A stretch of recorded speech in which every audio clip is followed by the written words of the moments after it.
Entre 0 e 9, qual a nota dessa história?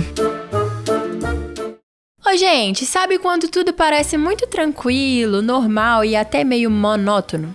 Mas aí uma coisinha fora do lugar começa a chamar a sua atenção? Uma conversa estranha, um olhar atravessado, um sumiço fora de hora e quando a ficha cai, já tá tudo virado do avesso. A história de hoje é sobre uma mulher que achava que conhecia quem estava do lado dela, até descobrir que o maior segredo do casamento dela morava a poucos metros de distância. Vocês vão entender. A nossa protagonista de hoje é a Sara. Sara tem 35 anos, mora num prédio de 4 andares, um desses bem antigos, sabe? Onde todo mundo se conhece e a fofoca já é parte do café da manhã. A Sara me contou que nunca foi desconfiada. Ela sempre foi de acreditar no que vê, que sempre tenta ver o lado bom das pessoas e que prefere viver em paz do que caçar pelo no ovo, do que caçar confusão. Então a Sara se considera uma pessoa muito tranquila e otimista. Já admiro Sara, não tenho nada de tranquilo nem de otimista. A Sara é casada com o Davi há quase 10 anos e eles têm um filho, o Lucas, de 7 anos. Então a família de Sara levava uma vida bem pacata no prédio dela. A Sara é recepcionista numa clínica meio período. E apenas para complementar a renda, ela faz bolo de pote para vender. O Davi é motorista de aplicativo e, inclusive, a Sara coloca o bolo de pote para vender lá no carro dele. Achei super esperta a Sara, tá aproveitando as oportunidades. E aí a história começa quando um vizinho novo se muda para o 202. E isso virou assunto no grupo do condomínio, né? Claro, porque esse apartamento estava fechado há mais de 5 anos, desde que a dona do AP morreu, e ela foi encontrada morta depois de 1 mês, por causa do cheiro. Então, só pra tirar o cheiro levou um tempão.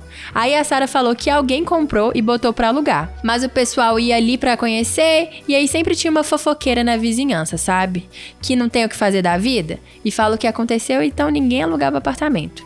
Mas depois desses 5 anos de apartamento sem alugar, chegou o querido Marcelo. Marcelo tem seus 40 e poucos anos, um cara simpático. A Sara falou que ele só usava camisa polo. Parecia até personagem que não trocava de roupa, sabe? Mas no caso dele era só o mesmo tipo, o mesmo estilo mesmo. Marcelo sempre cumprimentava todo mundo, carregava sacola do supermercado de velhinha, segurava o elevador. Sabe aquele tipo de homem que parece ter saído de um manual de boa vizinhança? E foi justamente isso que incomodou a Sara, porque bom demais, às vezes, é estranho, até santo desconfia, não é mesmo? É importante falar sobre o apartamento da Sara. A janela da cozinha dela fica de frente para a portaria do prédio. Então é um prédio que tem a portaria, daí você anda e chega no hall de entrada do prédio. Então da janela da cozinha dela dá para ver essa portaria aí. Ela sempre estava ali na cozinha, né, fazendo os bolos de pote para vender e estava olhando o movimento da portaria pela janela. E aí, como o Davi ia em casa no meio da tarde para tomar um café, dar uma descansada, às vezes ia almoçar e só saía mais tarde. Ela começou a reparar que ele e o Marcelo sempre se encontravam e conversavam na portaria do prédio. No começo, ela pensou, poxa, normal, né? Vizinhos que se dão bem, o Marcelo é super desinibido, então para ela estava tudo bem. Mas aí ela começou a reparar que eles conversavam baixo e sempre iam para um canto. Não que desse para ela escutar o que as pessoas estavam falando na portaria, mas não era incomum ouvir os murmurinhos das pessoas falando, sabe? No caso deles, era realmente muito baixo. Aí teve um dia que a Sara passou no mercado depois do trabalho, então ela chegou um pouco mais tarde. Passou pela portaria e quando foi chegando no hall de entrada, ela ouviu a voz do marido dela num tom de discussão. Aí ela parou para ouvir melhor e viu que ele estava discutindo com o Marcelo. Nada era muito alto, mas dava para perceber a tensão, dava para ver que era uma discussão, sabe? Aí a Sara continuou entrando no hall e deu de cara com os dois. Perguntou, gente, o que tá acontecendo? O Davi falou que o Marcelo estava reclamando do barulho do filho deles, o Lucas, né, de 7 anos. Só que eles moram 2 andares de diferença, então não faz sentido o barulho do Lucas incomodar ele. E aí começou a acender o alerta na cabecinha da Sara. E cá entre nós, Sara, falta você ficar quietinha e ouvir a discussão, né? Pra saber o que tava acontecendo ali. Como que não pode ser curiosa? Deve ser porque não é desconfiada, né? Aí não tem dessa curiosidade. Eu também não sou desconfiada, mas eu sou curiosa pra caramba. A Sara até tentou deixar pra lá. Pensou que podia estar imaginando coisa, que talvez fosse só implicância. Mas quanto mais ela tentava não pensar nisso e focar na vida dela, mais ela ia vendo que as coisas estavam mudando. Ela começou a perceber que o Davi estava chegando mais tarde em casa.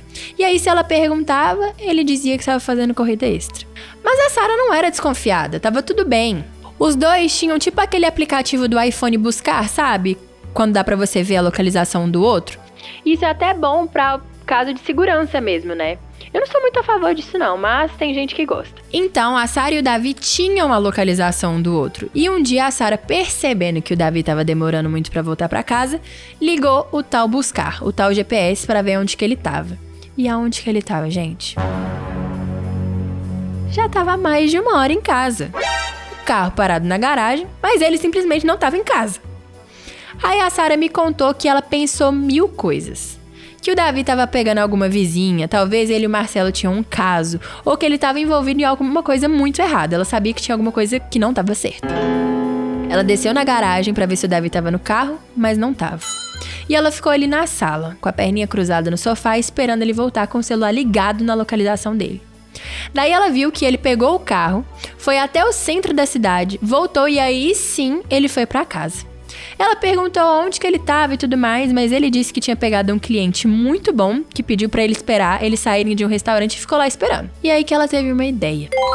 No dia seguinte, ela foi até o porteiro e pediu pra ele interfonar assim que o marido chegasse à noite, porque ela queria fazer uma surpresa pra ele.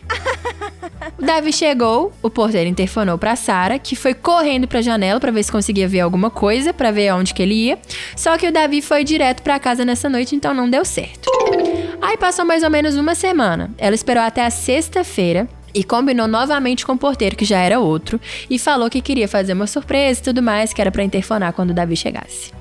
Pois bem, Davi chegou. O porteiro interfonou e a Sarah correu pra janela. Foi aí que ela viu ele indo e entrando no apartamento do Marcelo. Gente, ela falou que gelou na hora, que esperou uns 20 minutos e foi no apartamento do Marcelo. Bateu e o Marcelo abriu. Ela nem deu tempo de fazer nada, só foi entrando no apartamento, cadê o Davi, e foi aí que ela pegou o Davi na cama com uma mulher, bem no meio do ato, sabe? Ela olhou pro Marcelo e viu que ele também estava participando daquilo, porque estava sem camisa e pronto pra viajar, se é que vocês me entendem. A Sarah falou assim que ficou sem reação na hora, mas não estava esperando por nada disso. Por mais que ela achasse que fosse uma traição, ela não achou que seria uma suruba, né, gente? A Sarah chegou pro Davi e falou assim: olha, não volta mais pra casa não, hein, que eu não quero mais te ver. Então ela foi pra casa e ficou a noite toda acordada só pensando naquilo que ela tinha visto. E claro que ela chorou muito, né, gente? Ela tava arrasada. A Sarah me falou que a cabeça dela foi pra 1000 lugares naquela mesma noite. Aquilo explicava tudo e ao mesmo tempo nada, gente. Não era exatamente uma traição do jeito que ela imaginava, mas também não era normal, né? Cá entre nós. Era sujo, sabe? Era escondido, era quebra de confiança absurda. E também ela só ficava pensando no filho. O que é que ele vai dizer? Como que eu vou explicar essa situação tão absurda? Será que ele vai conseguir entender? Ai, gente, coitada da Sarah. No dia seguinte, que era sábado, ela não trabalhou e ficou só na cama. A sorte é que o Lucas tinha ido dormir na casa da sogra na sexta. Então ele não viu o estado que a Sarah tava. O Davi voltou pra casa mais ou menos na hora do almoço. Chegou em casa e veio com aquela velha desculpa.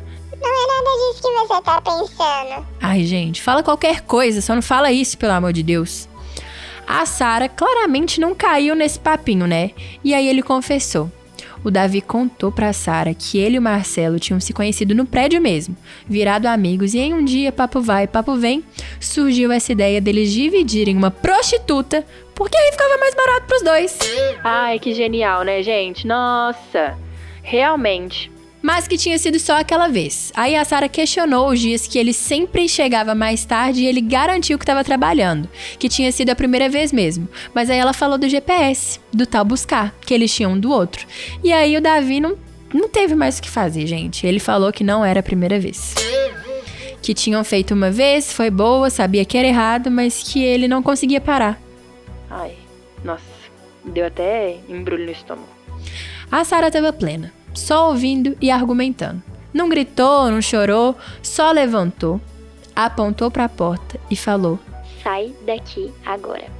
Ela ligou para a sogra, pediu pro Lucas passar o final de semana lá e passou o final de semana todinho chorando até não conseguir mais respirar, gente. Juro, que dó. E aí, adivinha? 2 dias depois, o prédio inteiro já tava sabendo. E não foi porque ela contou não, tá? Mas foi porque o Marcelo sumiu do nada. Pegou as coisas e foi embora. Uau. E aí começou o falatório, né? As fofocas. Os porteiros vinham ele chegando com as putas, via que o Davi também tava por lá, e o porteiro de prédio que sabe de tudo e conta tudo também, né?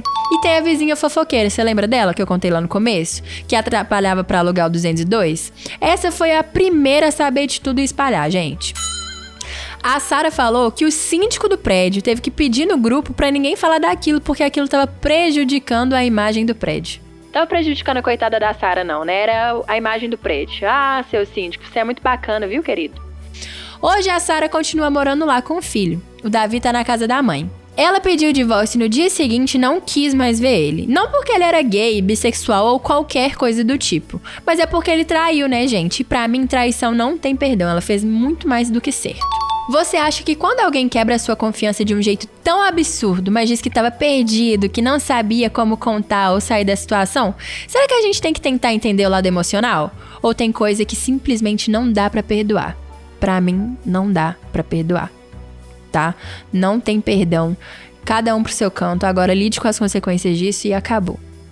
E você, hein? O que você acha disso? Quero saber a sua opinião. Me conta aqui. Por hoje é isso, e se você tiver histórias que queira que a gente conte aqui, mande no entre0e9podcast@gmail.com. Ó, os números são números mesmo, viu? Vou repetir aqui. Entre número 0 e número 9 podcast@gmail.com, tá bom?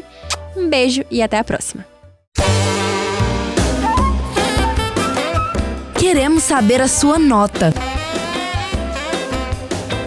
Entre 0 e 9 é uma produção 09 Estúdio.